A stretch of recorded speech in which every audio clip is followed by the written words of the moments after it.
to the show. How you doing today? I'm doing awesome, Anthony. How are you? I'm doing pretty good, considering Awesome, it's seven awesome. o'clock in the morning. Right? Well, it's good to do things early in the morning. Yes, indeed. Yeah. So, on this show, for the About That Wallet podcast, I know a lot of people would say brand new listening to the show. I try to go through some histories about finances and all things about finance, and then talk about the strategies to help with your finances, and then talk about the futures and the growth of where you see in this particular industry. So today I do have Janece to on the show to talk about resumes, and as we both know, as most people know, that resumes is kind of like your presentation to kind of get you into the door, to get you that one-on-one interview that everybody likes to have. And of course, especially during COVID, there are a lot of Zoom interviews, there are a lot of phone interviews. Even I noticed that a lot of people are doing just phone screenings now versus in addition to your resume. So I do appreciate you coming on to the show today, Janece, and thank you. I appreciate you having me. Thank you. Yeah, thank you. So, what can you just give us a little backstory of what got you into being well, just actually just tell us a little bit about yourself and what got you into doing resume building. Well, I am a mother of two boys, 17 and 15. I've been married for 16 years now. And I'm just pretty much um, someone that just loves to help people. You know, I have been doing resumes for years, and I decided to make it a business about 2 years ago. And it just came, the name came to me because I was in a dead end job, and I was like, what other things that I know how to do? How can I be creative and help other people to get a rewarding career? And that's where the name Significant Beginnings came from. Basically, we moved from Ohio, Cleveland, Ohio, to Florida. And of course, it was challenging. And I just was asking God, like, what could I use a name for this particular business? So Significant Beginnings came up, and basically it turned into a professional writing service. So I not only provide resumes, but cover letters and personal bios and other different realms of a writing service. So that's a little bit about me. I'm just a bubbly type of person. I love to laugh. I love to have fun. So that's a little bit about me. Okay, so when it came to significant beginnings, like what was it 2 years ago that said, I know you have mentioned that you asked God, but what was it that really kind of gave you that never again moment to kind of say, you know what, Hmm. things need to change? What was it? Was it like that first resume that came across your desk and was like, you know what, this this is horrible. You got to do something better than this. That too, yes. My aha moment was, you know, I noticed a lot of people do not,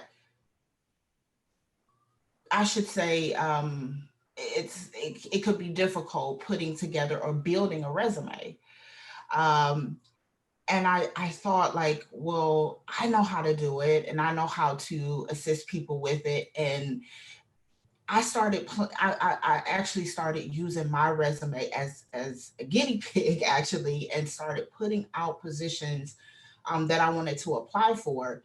But the position that I was in at that time when Significant Beginnings was birthed was I was in work. I was doing like workers' compensation claims or something like that. And I'm like, I have a master's degree. Why Right. am I sitting here? What can I do to get out of this position and go into a career that best suits me. And I began to revamp my resume, cover letter. I had recommendation letters. I had all of this stuff, and I just was sitting in a position that I wasn't happy in. And I just once I built the resume, I just began to apply for positions in relation to my degree, which is I have a bachelor's in healthcare administration, and then I have a master's in business. So Wow. I Wow. started looking into. I was like, of course, you want to make more money too. So I actually ended up getting the job that I wanted based off of just building my resume and tailored it to the position that I wanted. Nice. Yeah, because I know a lot of people right now either A, don't have a job because they recently got fired, Mm-hmm. or well, not really fired, but let go because of finances and stuff like that with the business. And there are some people who are just completely down and out and just not making it. So, I mean, that's really good that you actually started yourself as a guinea pig. So, as you were, going through this, can you kind of dive into a little bit of the histories of resumes right quick for me, or at least for us? Sure, sure. I wrote down some fun facts about the history of resume. Okay. So starting off, a lot of people, it's been recorded, I should say, that Leonardo da Vinci was the first person that wrote a professional resume. But the name was cover letter, not resume. Mm, And he then later changed it to the French word resume, which means summary. Um, and then over the course of 30 years, between the 1930 and 1960, the resume transformed from being on scraps of paper to being an integral part of the hiring process for the organizations that we see today. And then the last thing is from the early 1980s up to present, resumes became more professional and evolving into a polished one sheet profile. nice. So resumes have changed quite a bit over the years. Yeah.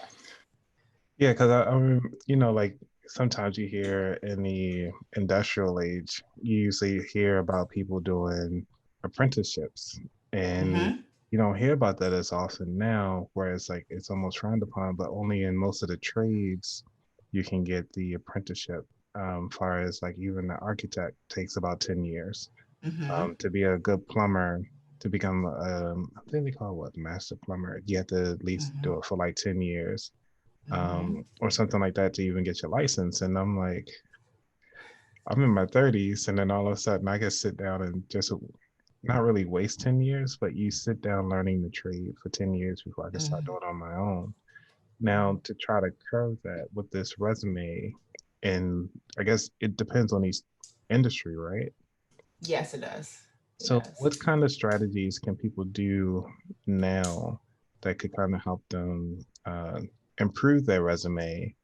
Say, like, I don't know, somebody who just lost their job, either they want to switch careers at this point, because, say, if they were in a more hands on job and they want to go to like a computer field or something that they can do digitally, Mm-hmm. um, how would they try to break the mold into that aspect and that realm of?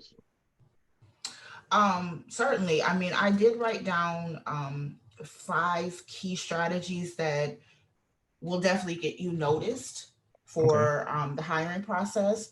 The one thing I start off is think of your resume as a marketing tool. Like, what value will you bring to that organization? How do your skills align with the position you're applying for? Right. Hmm. The second one is incorporate major keywords. Majority of the organizations use the applicant tracking system, which is the ATS.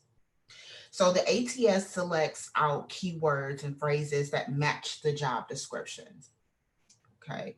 So one of the ways to find these keywords are on the actual job announcement. Be mindful to read through that job description thoroughly and then compare it to your current resume and make the necessary adjustments. The third thing I have is to tailor your resume to each new job. Okay. Okay. So this may be tedious and time consuming, like having a resume for each and every position that you apply for, but it will assist you in, um, dissecting each organization and what they're actually looking for. And then you can reflect these qualifications onto your resume. So it kind of ties into the second point that strategy for resume building. The fourth one I have is to use proactive action verbs. You want to keep in mind when building your resume that you are providing a short story of who you are. Um, and reworking the verbiage is to sound more productive and unique on your resume. I like wholeheartedly believe that putting in those action verbs will definitely get you noticed very quickly. Because I'm going to go back to the other strategy before I go to the fifth. With that ATS tracking system, they're only looking at your resume for what, a quick 10 seconds or so. So you Mhm. want to wow them right then and there with your resume. So it goes through that tracking system first before it even, or sometimes before it even goes to the recruiter. Right. So you want to make sure that you're putting those action verbs in. And so my last thing is, highlight your accomplishments instead of your responsibilities. You could provide a small summary of 2 to 3 sentences under each job title. Here you will focus solely on your accomplishments, and also highlighting past areas of success. This will show the recruiter you will also be successful in the role in the future for that position. So those are some key, though, at least five key things or strategies that you could use in building your resume to get noticed. Okay, because I'm actually pulling up my resume right now. Let me see one of my old ones. Because now, one of the tricks that I used to do, Mm-hmm. um, because once I found out that there was a thing called the ATS, or like that the computers were scanning them, Mm-hmm. um, this is an old strategy. I'm not sure if it still works anymore. But what if I do a copy or search in my resume, I put in some of the key terms like CISSP, which Mm-hmm. is for the Computer Information System Security Specialist. Mm-hmm. And so I don't have it visible. If I were to print this out, you can't see it. But if you actually were to search for inside my resume, you will find it because I have Mm-hmm. it in text and white. Mm-hmm. So is this something that's, I mean, I know this is kind of an old strategy, but does this work now? Yes, it does. Oh, it It still work? still does, yeah, because Wow. the position that I'm in now, and I'm not going to say what that is, but I actually put in keywords into my resume. Mm-hmm. And I want to say, as soon as I applied to it, 2 days, 3 days, I received a phone call. Wow. So yes, it still works. You Okay. definitely want to put the keywords in there because it's still, they're like, okay, they're matching up your skill set and everything up to that job description. So you definitely want to say, hey, I fit this position. So that's why I said before, like, read thoroughly during the job description so it aligns with your resume. Yeah, because I'm up here looking at my resume. Now, far as the format, because I'm gonna just go through mine since I'm not I only have one here, which is mine. Okay. And I notice sometimes, like, I think back in 2008, I stopped putting my address in Mm-hmm. my resume. So what I do is I'll put my name, at least a city and state. So in case if Mm-hmm. I do apply for jobs out of state, and my phone number, email address, and also my LinkedIn account at the Mm-hmm. very top. Mm-hmm. Now, because when I was doing for USA jobs a while back and just trying to apply for a lot of them, the Yes. the format is completely different than what you see on a regular, as you could say, the private industry Mm-hmm. versus the government, which is the public industry. Correct. And their format is very left aligned, only dashes only. You can probably do some bold font, but that's about it. They do not let any other type of characters in there, maybe some parentheses for like phone numbers. Mm-hmm. And so at the top of mine, I'm just gonna go through mine right now. See if That's it totally works. fine. Okay. That's totally fine. So I have, of course, I'm a citizenship. Sometimes I think some jobs will ask you immediately if you're a U.S. citizen or not, because depending on the job, you cannot be a U.S. I mean, you have to be a U.S. citizen for some jobs. Mm-hmm. So I put that up top. Then I put my education. Then I have relevant coursework, which is some people call it like the keywords. So I would Mm-hmm. say like, used to dive into network security and information technology and stuff like that. And then I have my certifications. And then Mm-hmm. I started talking about my professional experience. And Okay. then that does it. But I have about, I think, 2 to 3 pages of resume. Okay. Um, and I couldn't shorten it to like 1 to 2 pages because of so many jobs that are related to this particular job. And because I bounce around just about every 2 years, Okay. it fills up so quickly. So I mean, I hear that 1 page is the rule. Is that still something that you've seen or? It depends on what you're applying for. So if Gotcha. at an executive level, you're okay to do 2 pages. Okay. Um, and as you mentioned, as far as the format of your resume, you always want to start off, of course, with your name, your city and state. That is totally fine. You do not need to put your address, telephone number, any LinkedIn accounts that you like to put on there, and automatically go into your summary, who you are. Mm, Because remember, they're looking at how does this person fit this position. So if you're putting your education, it's like, okay, but what do you do? Because gotcha. they're only looking at the first, I want to say the first piece or section of your resume. So you want to move that education down to the bottom, not the top. Hmm. Um, uh, and your summary should be at least 3 to 4 sentences, straight to the point. Again, action verbs. And then you want to put in your core competencies. What's your skills? What do you do? What's your strengths? And then you go into your professional experience and how to kind of scale that back some. Pick out something as far as like your accomplishment, excuse me, or even a piece of the responsibility that you have for that position to a 2 to 3 sentence short summary instead of listing bullet points of everything that you did in that position. Because again, you want to give them a short story, a short movie of what you are capable of doing in that role you're applying to. So you're putting a whole bunch of things on your resume. They start to be like, oh my god, I'm tired of reading. Right. But if you're at a level where you're a manager or a director or something like that, that's expected to have a two to three page resume, of course, because you want to show them your past history of the things that you did. Um, in most cases, some organizations are not looking past 10 years, so you don't need to list things that you did 10 years ago.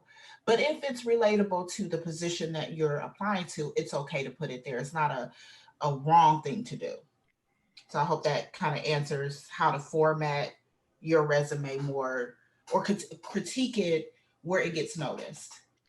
Yeah, and that is something that I have come across on some of the critiques on my resume. Yes. I was just wanted to make sure. I was like, all right, yeah, she's good. She's good. Yeah. Okay. Yeah. Yeah, because in going through with the resume piece. So if somebody come to you Hmm. with their resume, like will be the best place? Because I see on your website that you do have the resume option. So do they just kind of contact you through the resume piece, and then you just kind of got them through that, and or how does?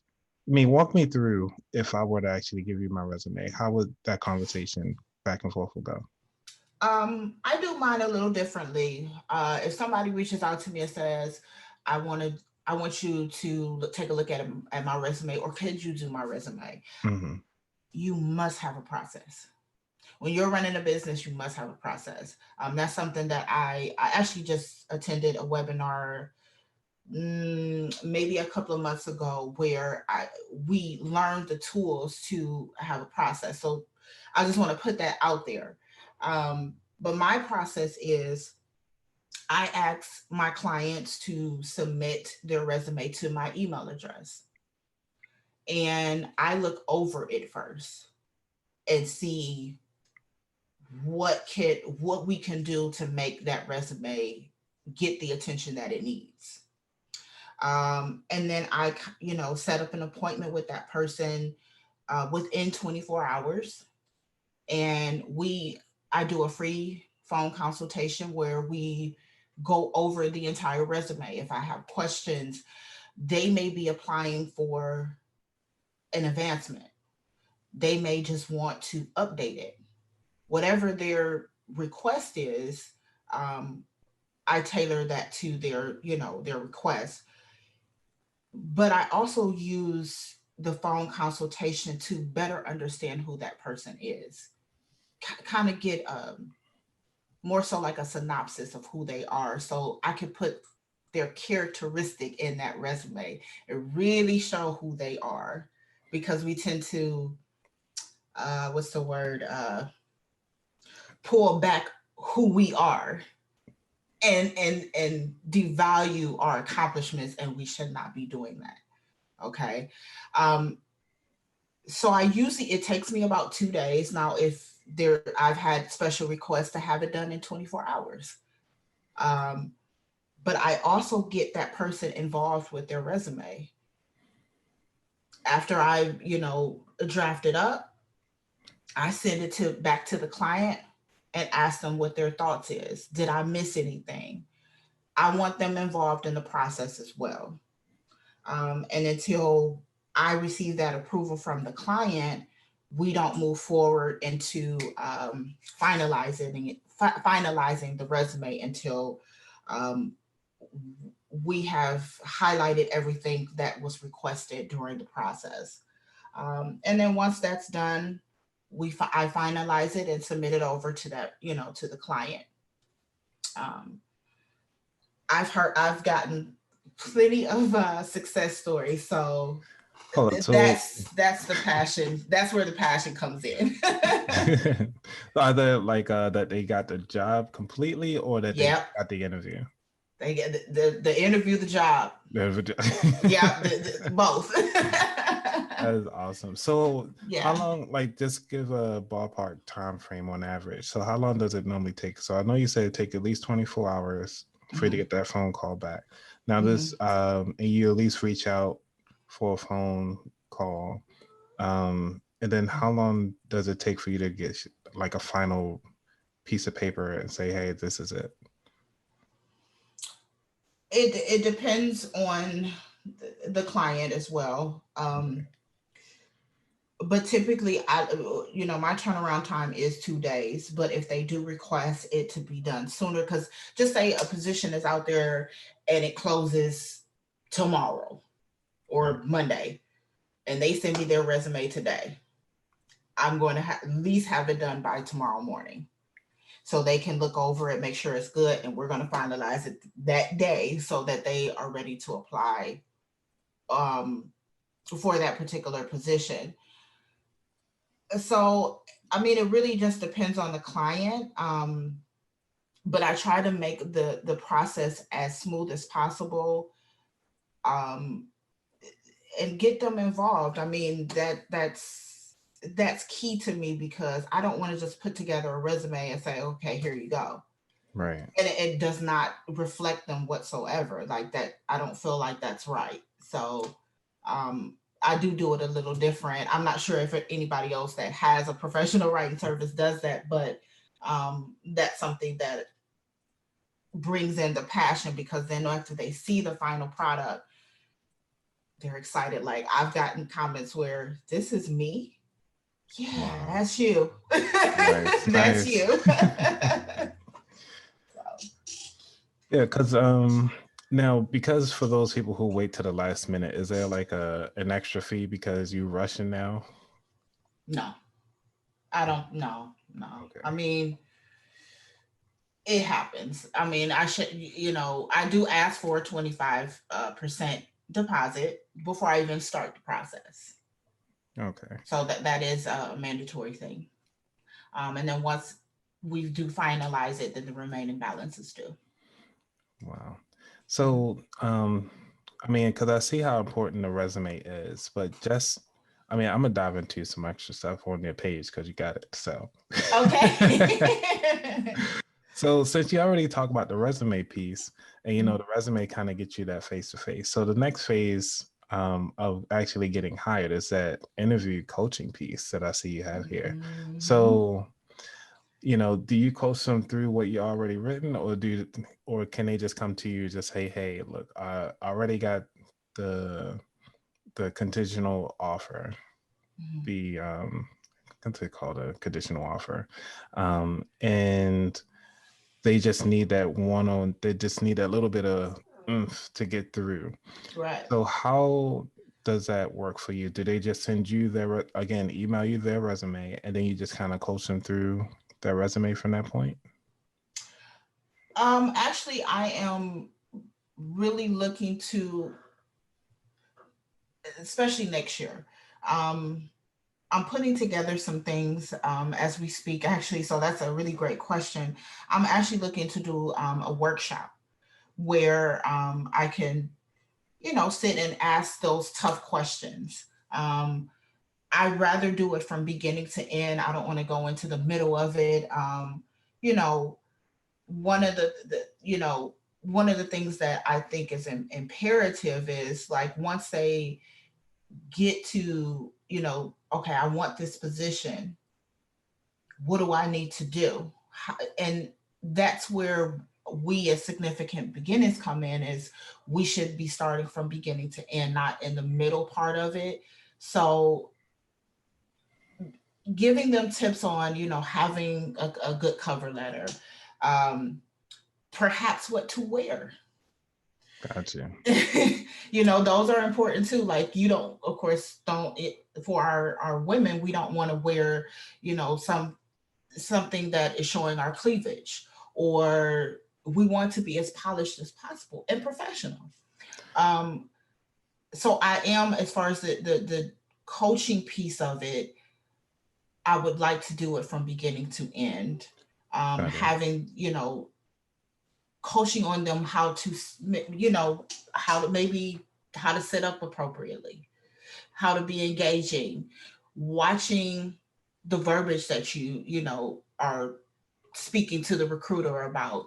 We're seeing more managers, and they may pull somebody that's actually in that position to sit in that interview with you. That becomes pressure to some people, Right. Yeah, and I being walked able out. to handle that. Right. Yeah. I walked in so many rooms where like my armpits be sweating, but that's why I wear a Yes. blazer.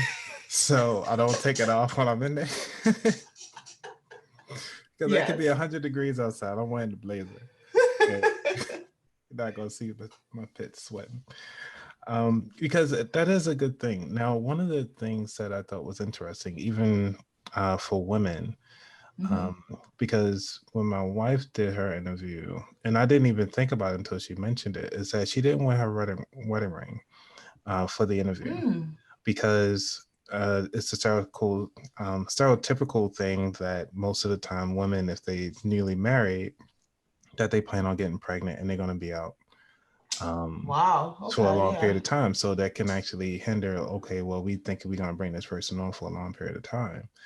And then when she walked in after the interview, she put a ring on, and everybody was like, oh, you're married. I'm like, yeah, I didn't want to wear it during the thing. So, but Wow. it's one of those things to kind of be conscious about that I didn't even think about for women.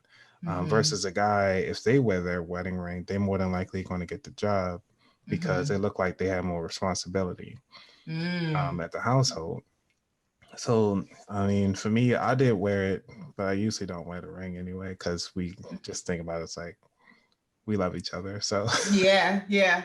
uh, but with the ring, it was pretty obvious on how people do look at you differently when you Mm-hmm. have the ring on versus when you don't. So, Mm. for guys, is it a thing to just, hey, go on Amazon right quick, get a couple rings somewhere from interviews?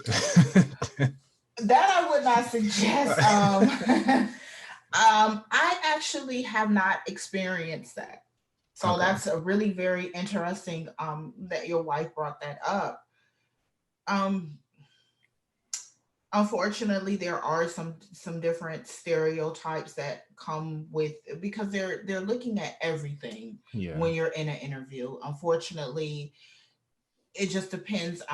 It could be negative or it could be positive, but being confident when you go in there and do your research, like what does this company stand for? Is this going to be somewhere I want to stay for years upon years? Look at the reviews, the employee Those are important. reviews. Yeah. Oh my god, like those are important, because I made the mistake without reading the employee review. So when I got the job, and I'm referring to the workers compensation position I had, I was like, what the heck did I get myself into? So you Right. wanna you want to, just like they're interviewing you, interview them. Yeah. So, what is a I, good question to ask them? Like, if you're interviewing them. I always ask, what's your turnover rate? Mm, What does my typical day look like? mm, Um, what is the expectancy in this role for me in the next 90 days? Um, you can have at least 3 to 4 questions that you ask the interviewer, because that's showing that you're interested in the position. Number one. Number two, um, they know that you came prepared gotcha. to ask those questions. I don't, just like they don't let me off easy, I don't let them off easy. You have to have a level of confidence when you Mm. go into the interview. Um, if I'm married, if I'm not married, if I have red hair, if I have purple hair, go in there with confidence. Now, I wouldn't suggest, those different colors, but, it's, it just depends on that particular, organization. Do the research before you jump into a position, because that's what I ran across um plenty of times, where I'm just like, oh, this job is the stuff, and it wasn't. So, Yeah. Because I'm actually thinking about a lot of the jobs that I came across and mm-hmm, kind of helped me get to where I'm at today was mostly by the people I knew, more mm, so than the resume. Because the person that was referring me had, I guess a lot of clout with management. And they was like, hey, we need to hire this person on. He'll be a good fit for the team, and so on. And mm-hmm, in other cases, I actually, because I was working in the same building but on another contract, mm-hmm. and I was having conversations with, I didn't know at the time was the project manager of another contract. And so just Oh. having those basic conversations of like, hey, I'm interested in this. I already got my master's degree. I just recently got my certification. These are the things that I'm studying for. Mm-hmm. He was like, oh, that's interesting. Like I used to just drive, like walk past, say hi, have a quick chit chat, see how his day was. Didn't even think anything of it. And the next thing you know, he was like, "Yeah, can you slide me your resume?" I was like, Mm, "Sure." Slid him my resume. He talked to my PM, mm, and since it's in the same building, we all see each other anyway. mm. And he talked to my PM at the time, and she was like, "Yeah, I don't know why he's still here because he has all this stuff." And at the time, I was just in the help desk position. Um, Oh, wow. so they was like, Mm. "Yeah, you got your masters, you have all these certs, so why are you still here?" And I was like, "I'm trying to get to the supervisor position. Obviously, y'all not trying to give it to me, so." Um, and that's why I was like, let me just change my whole career path. And Mm. that guy actually gave me a shot. But by him giving me a shot into um, into another realm of IT, Mm. that opened up the doors for me to do anything else because of the title. Mm. So all that to say is when it comes to, I guess, knowing people, where people say like your network is your net worth, how, I guess at that point your resume really doesn't, it's just a piece of paper to submit to HR, right? Yeah, I would at that point. I mean, but you did a couple of things here. You definitely networked. Um, you put yourself out there, saying that I want more, not knowing that you were doing that. Gotcha. Um, I would suggest something like that. I would still have an updated resume, um, but also even look into getting recommendation letters. That's Gotcha. not going to hurt you. Um, People in your previous positions, like you said, you were looking to go into a supervisor position. So having something where it shows your leadership skills on that resume, or that recommendation letter, can pivot you up to, without even you may not even need the resume. Right. So it just depends on the scenario, I think. But having having different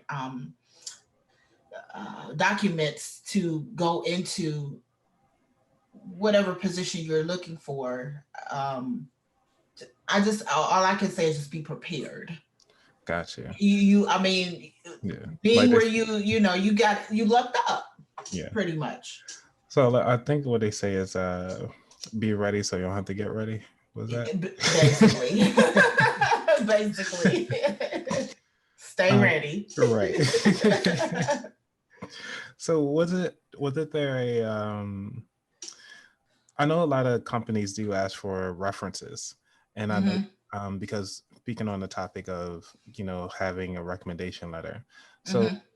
is it good to have your recommendations, the people that can vouch for you, at the bottom of your resume or on your resume at all? Not on your resume, no. Okay. That's no longer needed on your resume. However, I do suggest having those people available and ready, and let them know. Don't just apply to the position and say, somebody calls them and say, "Hey, do you know this person?" Well, I didn't. What she applying to, or what he's Right. applying to? So let the people that you're using as a reference, excuse me, let them know that what you applied to, who may be contacting them. Keep them abreast as well. Um, but you can use those recommendations. If that person says, "Hey, I'll write you one, no problem," Mm, and also ask the question. So if this person, like a position or a job or something, contacts you, are you okay with giving me a reference? So you could use those interchangeably. Certainly, I've gotcha. done that. Okay. I had I think I had like three recommendation letters from. I used to work at university hospitals in Cleveland, and I got three recommendations from a supervisor, Mm, and two peers. gotcha. And that way they could contact them. And I just made copies during the interview. I just made copies. And once I asked my questions to the recruiter, and it's like, okay, well, is there anything else? Yes. Here are my recommendation Nice. letters. Nice. And it's like, oh, oh. Right. Yes, sis, stay ready. Yeah, going on with that is because I'm also thinking about for the creative works for the people Hmm. that do digital stuff. So Digital is it, media. yeah, Uh-huh. is it good to for them to either, I mean, I'm sure whatever work that they're at or for the interview, they would actually pull up a, projector and actually go online and actually look at their work.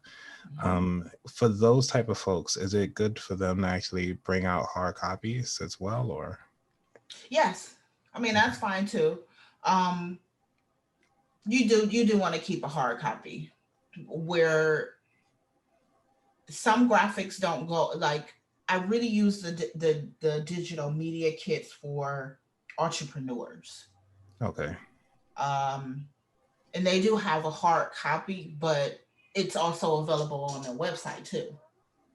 That's true. So say the recruiter or the hiring manager misplaced the website or misplaced something, Right. they still have a hard copy of that digital media kit or whatever you present them with.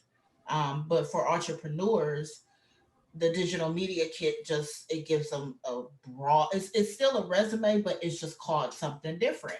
That's it, Right. and it has more graphics. It's it can be 1 to 2. It could be up to 3 pages. It could be longer. It just depends on that person's accomplishments and what they do in that business or that industry, I should say.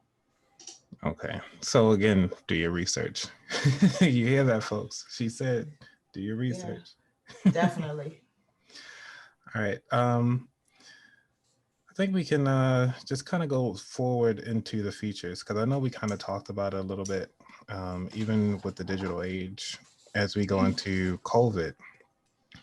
Where do you see resumes going in this day and age? Certainly nowhere at this present moment, but they will change.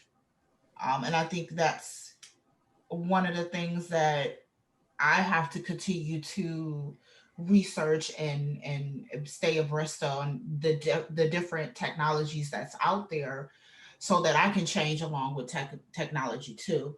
Um, right now, I mean, some of the things that I did find out there, we're already kind of doing. I Hmm. mean, we right now, like you stated earlier, we get on Zoom and do an interview, maybe Teams. Right. Um, I forgot the other platform that they use. I use Google Meet or something like that. Yeah, and I'm not quite sure what the resume will be called in the near future. I have no idea, but Right. um, but it can certainly turn into a digital report or a journal. Um, it could be a short video, a Okay. summary about yourself, like a small like introduction. I did hear about those. I think Yeah. Microsoft is asking for people to submit videos for their resumes Yes. now. Yes. And that's what I said. I mean, they're That's already kind crazy. of doing some of the stuff that, and then it's just, I guess, grooming for the future of Right. what's to come. One of the things I thought of, too, it might go on the blockchain. Ooh, Hmm. that's right. So it's non-traceable. Hmm.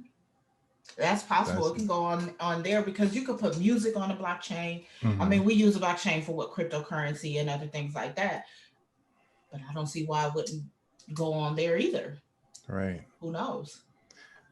Yeah, I mean, Right. the, the features unknown. So, Right, it is. I do have a question here. I meant to ask a little earlier. Hmm. So, what skills or degrees have you found at the hardest, which is the hardest time to find a job?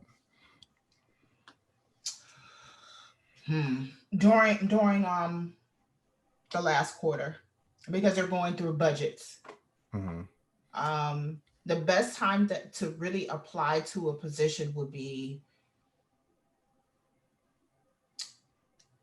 with COVID, I don't, it's really up in the air the way things are going. But initially, the best time to apply is like Hmm. February, March, April. Okay. Um, and then for like the summer, you have a lot of, students that come back from college. So some of the, it's kind of hard to find a position, and not always, just depends on the industry you're in. And then in the fall, I would say get in as soon as you can in the third quarter, September, October. Got it. Yeah, that's It's, usually that's my I guess you could say that's my wheelhouse right there. yeah. Now, see, I lucked up and got in fourth quarter before the new year started last year. So Oh, I nice. started a new position in December of 2019, Right, right. Okay. which was odd, but Yeah. it happens. So it Cause really you just depends. cause it's an HR on vacation. Right. I don't know. I was just thankful. Right. So so what about those folks that are in like say like art majors or that are I don't know like social workers? Do they find that those are the degrees that are hard to find far as to find jobs, or do you find those easier to No, those are easy to find. Oh really? yeah. Oh yeah. Okay. I think when you're I think it just depends on how you put it into the search engine Got it. when you're looking for the position.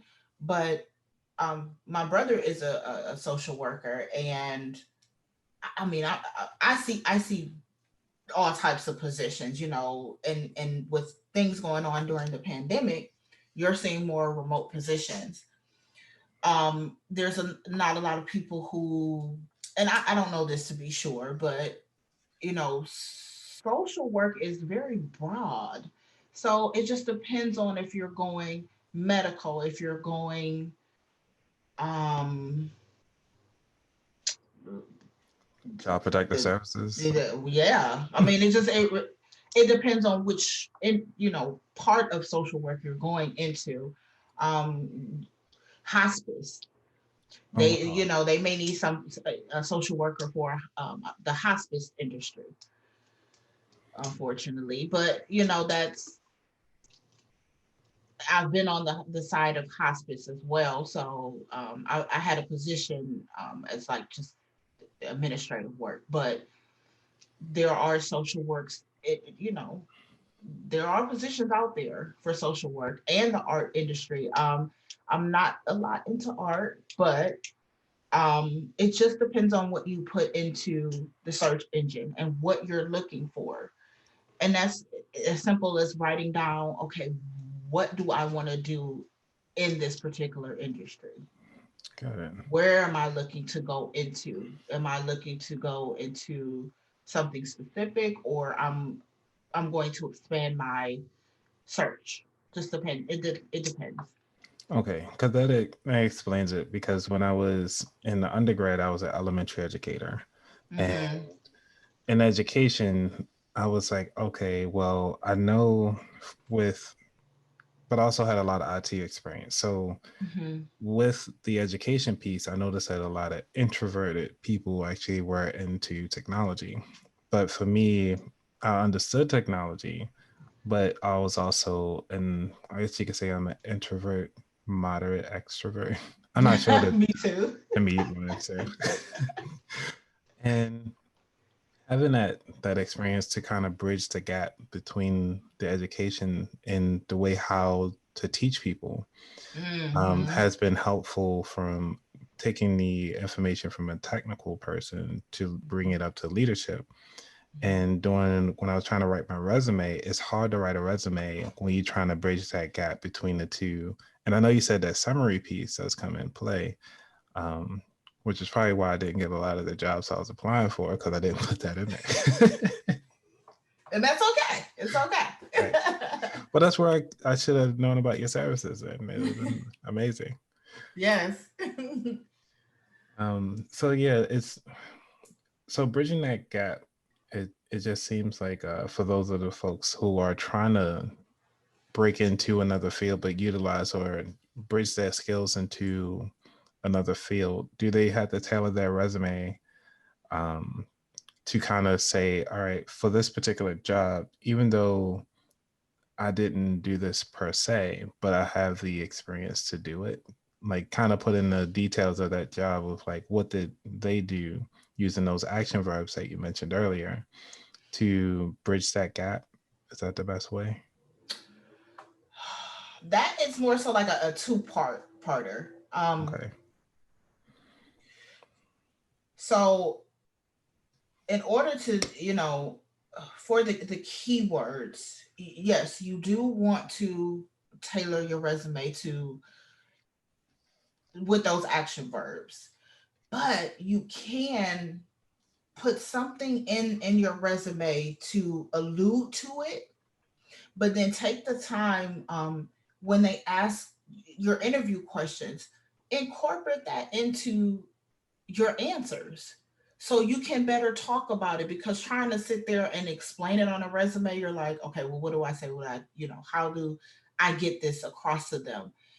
You can allude to it on the resume, keep it short and simple, but then take the time when you're getting ready and prepared for that interview, put that in your answer, and better explain it during the interview process, because then they're like, oh, okay.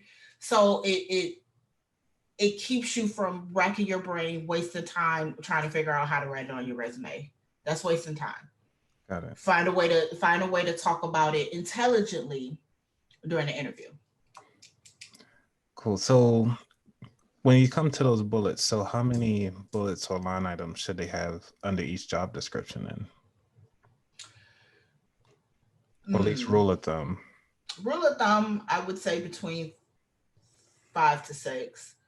Okay. Um, Personally, I have switched over to summary, like just summarizing what my responsibilities was, because it just makes it look more clean on my resume. So, um, if you were to do the summary, a good 2 3 sentences was it won't hurt. But if you want to elaborate a little bit more, it's okay to do 4. But rule of thumb, 5 bullet points. But you can kind of use those interchangeably too. Like, okay, I'm trying to condense down my resume. Let me just do a summary instead of the bullet points, because with the bullet points, and also the summary, when you're starting off the sentence, use an action verb. Got it. And not using and not using the same exact words, because then you begin to sound redundant. Makes sense. Yeah. All right. Y'all got that, folks? Do not sound redundant, or just call her out on significantbeginnings.com. All right. So those are my little extra questions, my Okay. selfish questions. So let's dive into anything else you want to leave the audience before we dive into the final 4 questions? Yes. One of the other things I wanted to bring up, when we were talking about the future of resumes, um, I want people to be reminded that they're with technology consistently changing, um, they're using, what is the word? Using ways to score on your social media profile to match you with a job. So you Wow. may be seeking a job, but it's actually seeking you. So they may look at into your, like, for let's just use me for an example. Well, maybe not, but if they if they're looking, say you are in the healthcare industry, and they may use your social media platform to create user profiles, and you may begin to see positions that tailor towards what you actually do. So that may be coming down the pipe too. So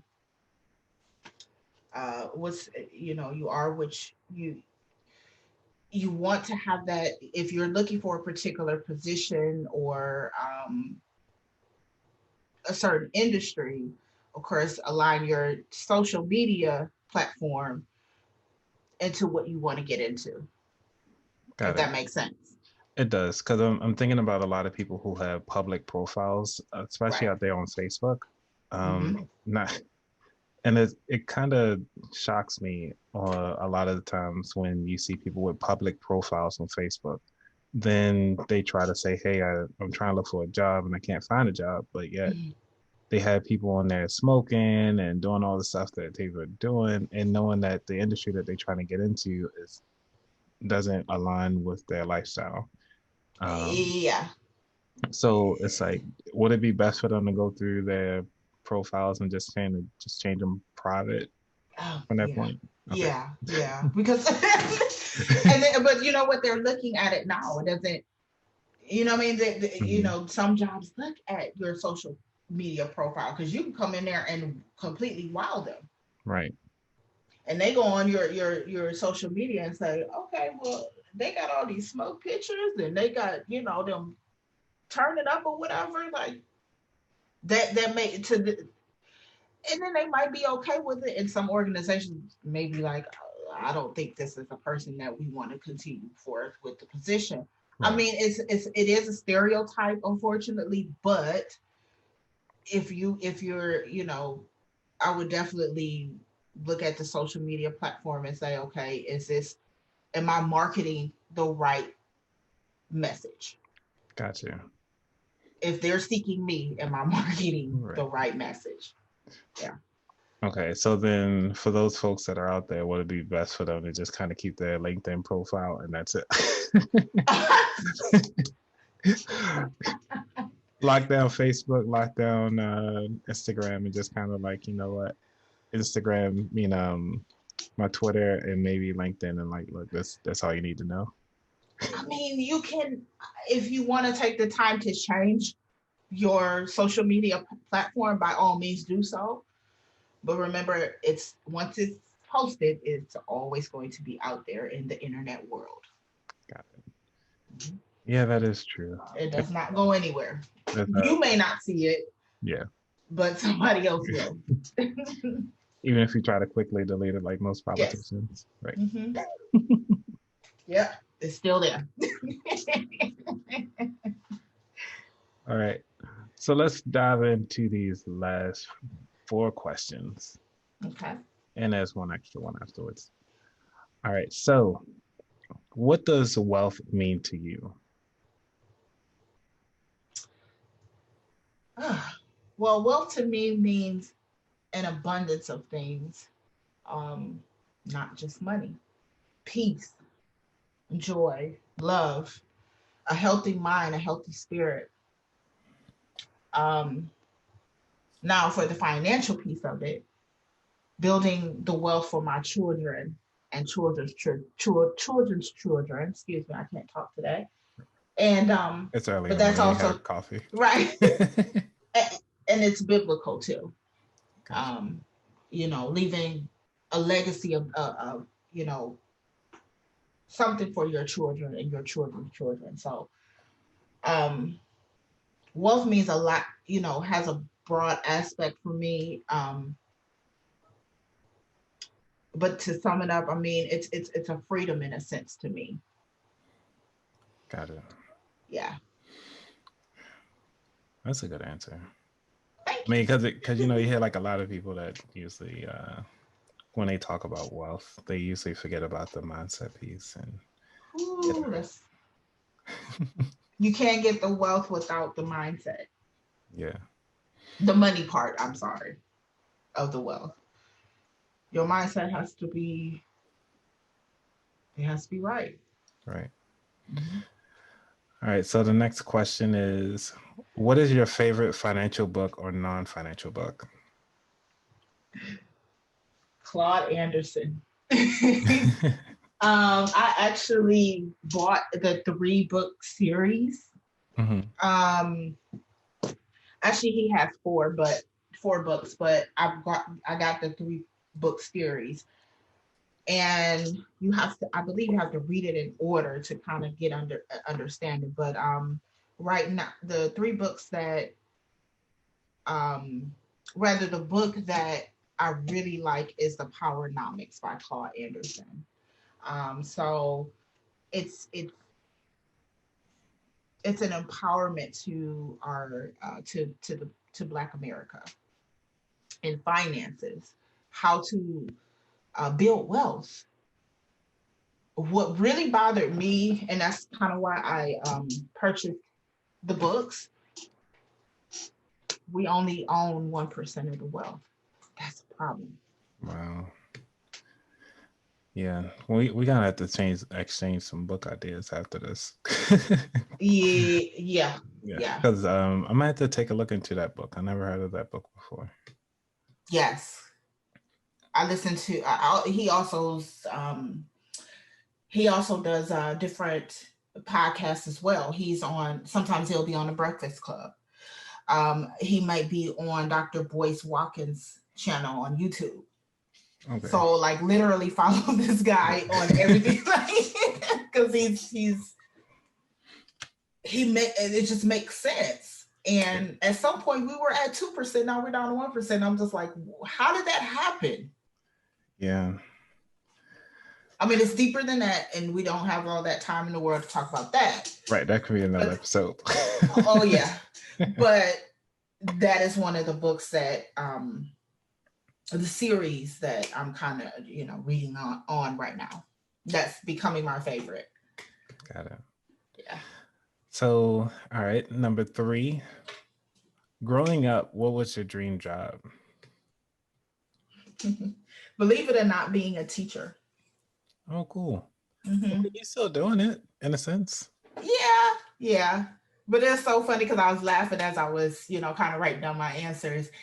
And I remember when I was like maybe around 12, 13 years old, and I used to have like sheets of papers, like blank sheets of papers, and I would like put them on the floor, like for 10 people, and just be sitting there teaching them maybe math or reading or something like that. So, and as I got older, I ended up being a part of like kind of like an internship at a school in Cleveland. I was like a teacher assistant. So I did like grading papers, maybe even teaching a class. So it's so funny because over time, I thought that's where I was going. Gotcha. And yeah, I am in a way still teaching. Yeah. I mean, life hit you, but you got to do it. Right. Yeah. All right. The last question, one of my favorites. This pretty much my staple question. Okay. Is, are you team pie or team cake, and why? Okay, and this is the sense of eating something, right? Yes, not financial. This is okay. I'm team cake. Okay. I love cassata cake. Cassata cake. Yes. That is my favorite cake. I had that for my birthday, and I was, I had to find the right Italian place to get my cake. But I am a cake girl. I love birthday cake. I like pound cake. I like all different kind of cakes. I'm not crazy about pie. Because I don't like the way the fruit tastes. Like, depending on what kind of pie it is, I don't. Yeah, I don't like that. All right, I got you. So is it like the icing on the cake, or is it just the cake itself, or what is it for you to kind of get you going? All of it. Right now I'm clean eating. Okay. I'm not gonna say I'm on a diet. I'm clean eating until Thanksgiving. Yep, and I'm gonna eat all the macaroni and cheese, the green, all of it, yams, all of it. Yams. But right now it's just I asked my husband. I was like, "Hey, should we order a cassata cake for Thanksgiving?" He was like, "Really?" I'm like, I just thought maybe we could have some dessert or something. So yeah, I miss it right now because I haven't had anything too sweet lately. Oh man. Okay. Yeah. I had to look it up. I was like, cassata cake. So describe it for everybody else that haven't heard of this cassata cake. Oh, I'm man, I looking at it. tell It you, looks good, but I mean, you gotta tell us a little bit about this.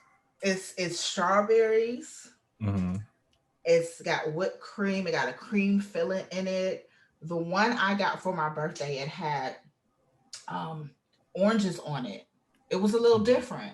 Mm-hmm. Um, and it had the almond nuts on there. Mm-hmm. Um, but it's basically like a strawberry shortcake, but it just has more pizzazz to it, if you will. All right. So I think people can get that. Yeah. But the best one, hands down, is from Cleveland, Ohio. I had to shout them out. It's Corbo's. It's in Little Italy in Cleveland, Ohio. Their cassata cake is, oh my God. It is so good. It's funny, as I was typing Corvo, that was the first thing that came up was Yep. Corvo's Casada. I was like, when I come back to visit, I'm going to give me a piece. Oh, Maybe they the don't whole ship? thing. Huh? They don't ship? I don't know. I didn't even think about that. But I don't, it's cold. It's not a warm cake. They got refrigerated packs. Like I know. I know. I'm just I, messing with you. Yeah, they probably don't even bother with that. no, probably not. All right, cool. So, all right, the final question. Okay. I know I said final but before, but this one is, where can people actually find you on the net? Oh, sure. They can find me on Facebook, and Mm-hmm. my name is Janece Coleman-Jones on there, and my first name is spelled Jenece. They can find me on Instagram, and that is Janece J. I also have a YouTube page. What, YouTube? And it's just my first and last name, Janece Jones. And I put different videos, resume tips. I'm still growing it, but I am there.